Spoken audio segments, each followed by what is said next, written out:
नमस्कार. Thane daily news मध्ये रंजना पाटील आपले सर्वांचे हार्दिक स्वागत करते.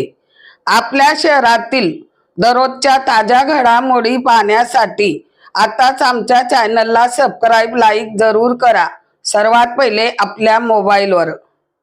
Ulhasnagar 3 furniture market new era school च्या लापरवाहीमुळे विद्यार्थ्यांचे नुकसान. पालक झाले नाराज. 25 वर्षापासून परमनंट झालेल्या टीचर यांना स्कूलने दिला जबाब. टीचर मॅडम यांना नो एंट्री, त्यांना गेटवर केल्या उभ्या. जो पण प्रॉब्लेम आहे ते ऑफिस मध्ये बसून मार्ग काढायला पाहिजे. न्यू एरा स्कूलचे मुख्याध्यापक यांनी विद्यार्थ्यांच्या भविष्यासाठी योग्य तो निर्णय घ्यावा. कारण मध्यमवर्गीय विद्यार्थी शिकणार कुठं हा विचार करून निर्णय घ्यावा. कारण 4 ऑगस्ट पासून पेपर होणार चालू, त्यामुळं पालक झाले नाराज. मुख्याध्यापक साहेबांनी लवकरात लवकर काहीतरी मार्ग काढावा. चला तर पाहूया ठाणे डेली न्यूज, हमेशा एक पाऊल पुढे.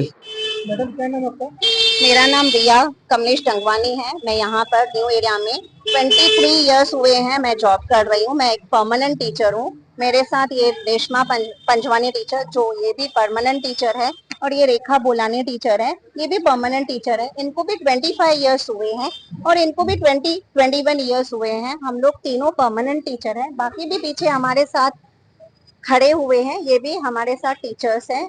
हमें 31 तारीख को बोला गया, छुट्टी के 10 मिनट पहले हमारी HMI रवीना मैडम वो आए और उन्होंने बोला कि आपको कल से नहीं आना है, आप तीनों टीचर्स को कल से नहीं आना है। हम लोग ने रीजन बोला तो नहीं बोला, बस नहीं आना है। फिर थोड़ी देर के बाद बोला आप रुको, एक लेटर मैं बना रही हूँ, उस पर साइन करके जाना है। हमें रुका दिया और हमें फोर्सफुली उस पर साइन करने के लिए बोला गया, पर हम लोग ने नहीं किया। थोड़े टाइम के बाद हमें ये पता चला कि उन्होंने पोस्ट के थ्रू रिटर्न लेटर भेजा है। वो लेटर मुझे अभी तक रिसीव नहीं हुआ है, ये टीचर को भी अभी तक रिसीव नहीं हुआ है, क्योंकि हम लोग तो ड्यूटी पर थे, 3 बजे तक यहीं पर थे, मुझे रिसीव नहीं हुआ। ये टीचर को कल रिसीव हुआ है, जिसमें लिखा गया है कि बच्चों की स्ट्रेंथ कम होने के कारण आप तीनों टीचर्स को निकाला जा रहा है। हालांकि ये रीजन बिल्कुल वैलिड नहीं है, इसके पीछे बहुत सारे कारण हैं। वो कारण हमें पता है, जो ये लोग डिस्क्लोज नहीं कर रहे हैं और हमें कुछ और लिख के दे रहे हैं। ये इन्हीं के वजह से ये एडमिशंस नहीं कर रहे हैं। ये मैनेजमेंट का ही पूरा बनाया हुआ खेल है कि एडमिशंस नहीं लेना है, पेरेंट्स को वापस करते रहते हैं। इतने सारे पेरेंट्स आते हैं हमारे पास, रजिस्टर बड़ा पड़ा हुआ है खाली इस साल का, बहुत सारे पेरेंट्स हैं, पर उनको वापस किया जाता है कि एडमिशन फुल है, कभी बोलेंगे कि आ जाओ कल आओ, ऐसे करके परेशान करते हैं और पेरेंट्स इस तरह से वापस चले जाते हैं और कहीं और एडमिशन ले लेते हैं। बस इस पीछे यही वजह है कि ये जानबूझ के एडमिशन कम करके स्कूल को बंद करना चाहते हैं और इस तरह एक एक टीचर को निकाल देंगे। आज हम तीनों के साथ हुआ है, कल इन लोग के साथ भी होगा। और इसके पीछे और एक कारण है, क्योंकि हमारा कोर्ट में केस चल रहा है। हम 3 टीचर्स का डिसीजन आ चुका है और हमारा ये वो डिसीजन उन्होंने माना नहीं है। आगे हम लोग ने कंटेम्प्ट किया, वो डिसीजन को भी फॉलो नहीं किया। इसके बाद हम लोग एग्जीक्यूशन में गए, वो हमारा केस चल रहा है। बाकी टीचर्स का रिट पिटीशन पेंडिंग है, उनका भी केस चालू है। बस एक यही कारण है जिस वजह से हम तीनों को निकाला गया है, क्योंकि उनको एरियर्स बढ़ के देना है।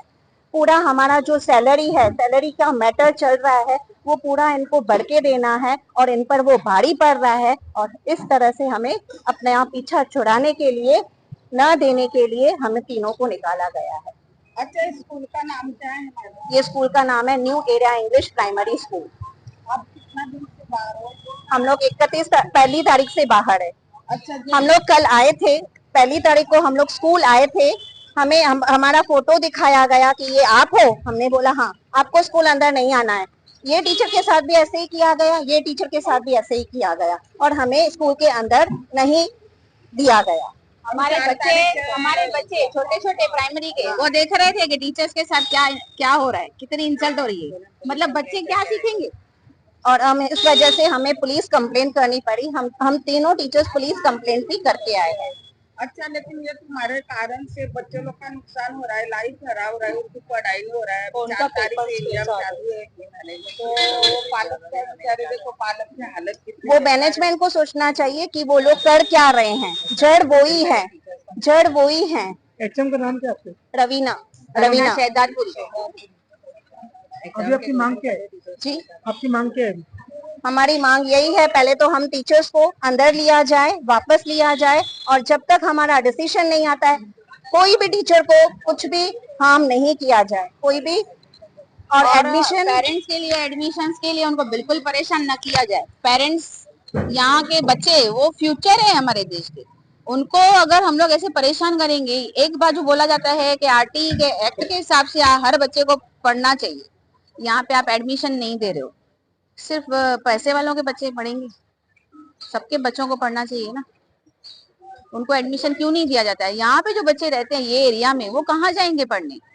मतलब सीधी बात है कि इलिटरेट रहेगा ना फिर तो हमारा देश। कहीं ना कहीं देखा तो स्कूल के कॉलेज की बहुत बड़ी लापरवाही है। लापरवाही बड़े है, लोग मनमानी कर रहे हैं, गरीब लोग का तो सुनने देते। कमर्शलाइज करना है, हम ऐसे सुन रहे हैं, तभी उन्होंने एडमिशन कम किया है।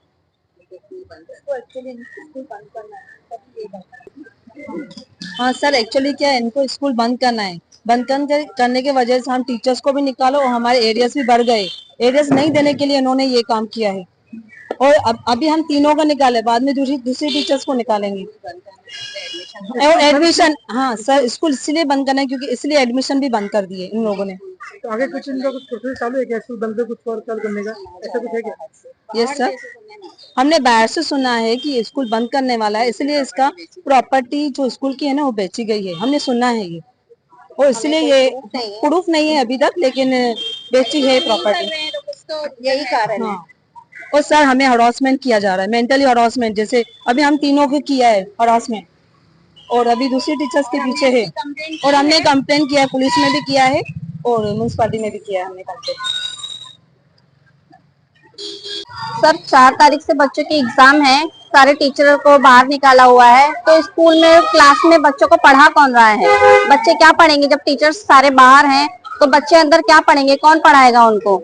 ये चीज प्रिंसिपल को और अंदर जो है उनके मैनेजमेंट, उनको समझनी चाहिए कि टीचर्स को हमने बाहर निकाला है, बच्चों को हमने अंदर रखा है, फिर इतना टाइम क्यों बिठाया बच्चों को? किसके लिए बिठाया है? मतलब क्या क्या पढ़ाने के लिए अंदर बच्चों को बिठाया हुआ है? बच्चे अंदर खेल रहे हैं, टाइम पास कर रहे हैं। बाकी एक मैडम को उन्होंने भेजा है पढ़ाने को, जो अकाउंट वगैरह देखते हैं, क्लर्क हैं, उनको अंदर पढ़ाने के लिए भेजा है। टीचर्स लोगों को बाहर निकाल के उनको पढ़ाने के लिए आप अंदर भेज रहे हो, बच्चों फिर क्या करेंगे अंदर? 4 तारीख को एग्जाम है। मैडम, पहले भी ऐसा कुछ हुआ है क्या कि आपको ये फीलिंग आई होगी कि स्कूल को लगभग बंद करने की कोशिश चल रही है? सर मैंने ये पहले सुना है, एक बार ऐसा सुनने में आया था कि भाई ये लोग बंद करने के लिए बोल रहे हैं, बीच में ऐसी खबर आई थी, लेकिन अभी जिस हिसाब का माहौल चल रहा है देख के तो वही लग रहा है शायद ऐसा हो सकता है, क्योंकि माहौल अभी चल रहा है, सारे टीचर्स को बाहर निकाल दिया है, बच्चे परेशान है, पेरेंट्स भी खड़े हैं सारे सपोर्ट में। वर्षा जी, क्या आपने मैनेजमेंट से कभी कोई सवाल पूछा है कि स्कूल आप बंद करोगे या चालू रखोगे? सर ऐसा तो हमने अभी तक कुछ पूछा नहीं, क्योंकि अभी तक ये चीज जो है खुल के अभी तक सामने आई नहीं है। अभी ये सब सारी चीजें हमको पता चल रही हैं, इसलिए हम उसके सपोर्ट में हैं कि अगर ऐसा करेंगे तो हम बच्चों को कहाँ पढ़ाएंगे? अभी मिडिल क्लास लोग हैं तो इतने बड़े स्कूल अफोर्ड नहीं कर सकते हैं, बड़े बड़े स्कूलों में हम बच्चों को नहीं पढ़ा सकते, तो बाकी बच्चे पढ़ेंगे कहाँ? जो मिडिल क्लास छोटे हैं, वो जो बच्चे नहीं पढ़ सकते हैं बड़ी बड़ी जगहों पे, फिर उनके बच्चे कहाँ पढ़ेंगे? वर्षा जी, हमने सुना है कि पहले फीस जो है वो इंस्टॉलमेंट में ली जाती थी, क्या अब इंस्टॉलमेंट बंद कर दी गई है? जी सर, अभी इंस्टॉलमेंट में नहीं मांगी जाती, फीस इकट्ठा बोलते हैं, भाई एक साथ ही सारी फीस पे करो। जो भर सकते हैं बेचारे वो भर लेते हैं, जो नहीं भर सकते वो भी कहाँ से अरेंज करके भरते होंगे सारी फीस, क्योंकि फिर लेते ही नहीं है स्कूल में, एग्जाम ही नहीं देने देते हैं कि जब तक फीस पूरी पे नहीं होगी आप एग्जाम आपका बच्चा नहीं दे सकता है। यानी किसी न किसी तरीके से बच्चों और पेरेंट्स को तंग करने की कोशिश की जा रही है। सब पूरी कोशिश दिख ही रही है, पूरी कोशिश की जा रही है, और उसमें बेचारे बच्चे बीच में फंस रहे हैं, क्योंकि उनकी जो शिक्षा है उस पे प्रभाव पड़ रहा है पूरा, बच्चे परेशान हो रहे हैं, उनकी पढ़ाई खराब हो रही है बच्चों की।